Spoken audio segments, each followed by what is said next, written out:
Assalamualaikum warahmatullahi wabarakatuh.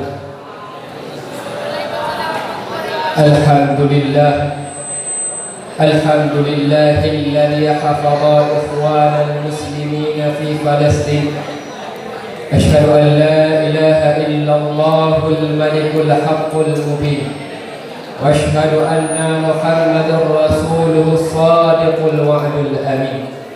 Wassalatu wassalamu ala sayyidina Muhammadin wa ala alihi wa sahbihi wa man tabi'ahu ila yaumiddin. Amma ba'd. Qala Allah ta'ala fil Qur'anil Karim: A'udzu billahi minasy syaithanir rajim. Bismillahirrahmanirrahim. Wa ta'awanu 'alal birri wat taqwa. Qala Rasulullah sallallahu alaihi wasallam fil hadis: Mathalul mu'minina fi tawaddihim wa ta'atufihim wa tarahumihim mathalul jasadi idza ishtaka minhu 'adwun tada'a sa'irul jasadi. Sadaqallahul 'azim wa sadaqa rasuluhun nabiyul karim wa nahnu ala dhalika minasy syahidin wasyakirin walhamdulillahi rabbil alamin. Doa Rasul kita kepada Abu dan Ummi yang ada di Kubah, hanya doa yang dapat kita sampaikan. Allahumma ghafir lahuma warhamhuma wa'afihima wa'fu anhuma. Ta'zim ikram kami kepada Abu Busuk pimpinan Darul Mu'arrif beserta keluarga. Ta'zim hormat kami kepada seluruh dewan guru, wabil khusus dewan juri yang arif lagi bijaksana. Salam hormat kami kepada seluruh santri yang masih bertahan di penjara suci Istiqamatuddin Darul Mu'arrif. Semenjak tahun 1948, bahkan sampai saat ini, Israel tak pernah henti-hentinya memerangi Palestina. Suara bom selalu menggaung di telinga. Rumah rata dengan tanah, di sekujur tubuh berlumuran dengan darah, dan air mata selalu membasahi pipi mereka. Maka dari itu, izinkanlah kami untuk mengungkapkan fakta dunia dalam sebuah syarahan yang berjudul Air Mata Palestina. Hadirin sidang pendengar yang dirahmati oleh Allah, mari sejenak kita menyaksikan realita kehidupan saudara kita di Palestina, yang dimana Masjidil Aqsa sebagai kiblat pertama yang memiliki keagungan setinggi cakrawala. Mereka di sana ditindas, rumah mereka dihancurkan, malam mereka diliputi ketakutan, dan nyawa mereka berada di ujung kerongkongan. Pipi mereka selalu dibasahi darah kezaliman.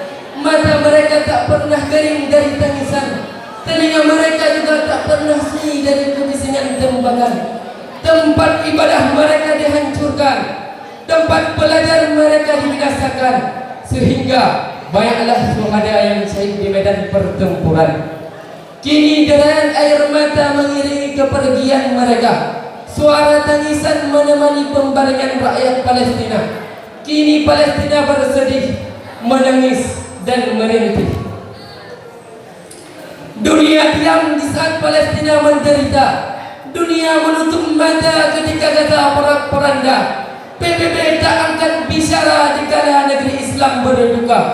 Wahai pemimpin-pemimpin dunia, di mana lantangmu? Wahai pemimpin-pemimpin negeri Islam, mana ukhuwahmu? Wahai para pejuang Islam, mana kekuatanmu? Kalian biarkan Palestina menderita. Kalian biarkan Gaza porak-poranda. Ini adalah kewajiban kita. Inilah saatnya kita menunjukkan kepada dunia bahwa Islam itu kuat. Islam itu menjunjung tinggi perintah Allah untuk berjihad melawan teroris, melawan Yahudi, melawan Israel laknatullah alaihim. Hadirin sidang pendengar yang dirahmati oleh Allah, ini tidak boleh dibiarkan. Israel harus menghentikan pembangunan Israel. Katakan kepada Israel, hei Israel, berani-beraninya kau perang Palestina. Kamu telah menyakiti satu anggota dari umat Islam. Sungguh umat Islam sangat mendidih darahnya di saat kau perang Palestina. Tapi ingat wahai Israel, takdir pasti akan tiba. Umat bersatu tak bisa dikalahkan. Doa ulama kabarkan keberanian.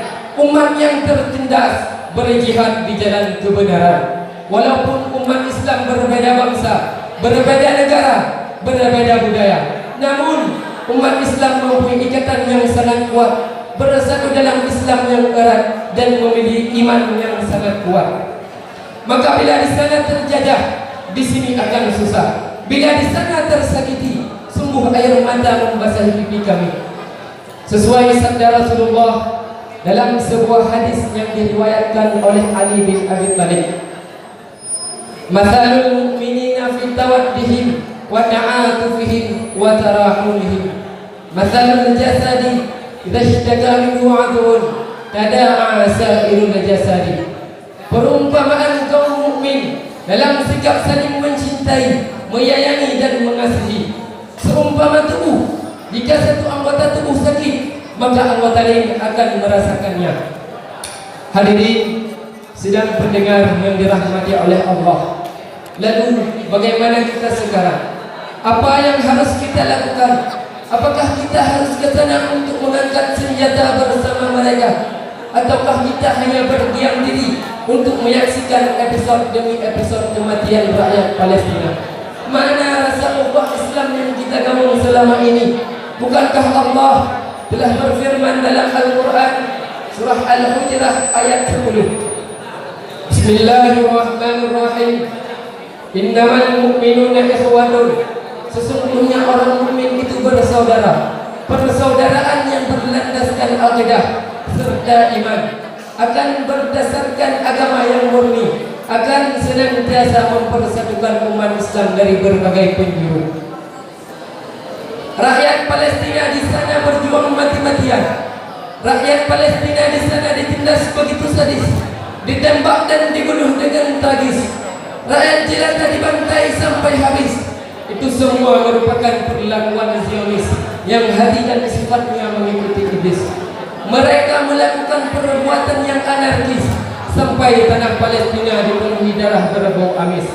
Menyaksikan perlakuan di sana yang sangat ekstremis membuat pemimpin dunia menjadi pesimis. Tidak tergerak hatinya mengirim aktivis untuk membebaskan Baitul Maqdis. Rakyat Palestina di sana berjuang mati-matian. Walau rakyat Palestina di sana berjuang mati-matian, walau dilanda kelaparan, kerongkongannya haus, tiada sedikit pun air untuk menghilangkan kehausan. Mereka selalu menunggu uluran tangan, menanti bantuan serta doa dan dukungan dari saudara yang seiman. Kita memang tidak harus ke sana untuk berjuang bersama mereka, tapi setidaknya kita menaruh belas kasihan, menyisipkan uang, memberi dukungan dan menadahkan tangan agar mereka kuat dalam berjuang. Relakah kita melihat saudara kita di Palestina kelaparan dan kehausan di padang pasir sana?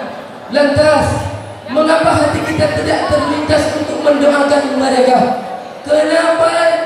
Kenapa tangan kita terasa berat untuk meringankan beban mereka? Padahal Allah telah berfirman dalam Al-Quran surat Al-Maidah ayat kedua, Bismillahirrahmanirrahim, wa ta'awanu 'alal birri wat taqwa, dan saling tolong menolonglah kalian dalam kebaikan dan ketakwaan. Kita juga mempunyai satu senjata yang paling ampuh, yang tidak dimiliki oleh orang kafir. Sesuai sabda Nabi dalam sebuah hadis yang diriwayatkan oleh Imam Ya'la al-Mawsili, Ad-du'a silahul mu'min wa imaduddin wa nurus samawati wal ardh.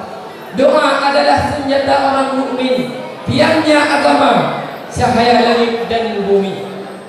Hadirin sidang pendengar yang dirahmati oleh Allah,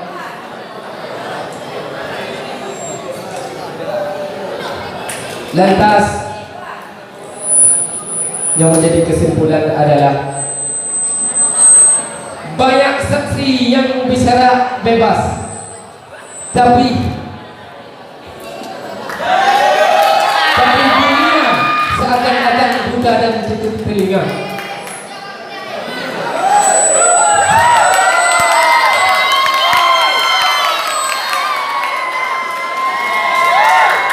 Penderitaan mereka adalah penderitaan kita. Rintihan mereka adalah rintihan kita.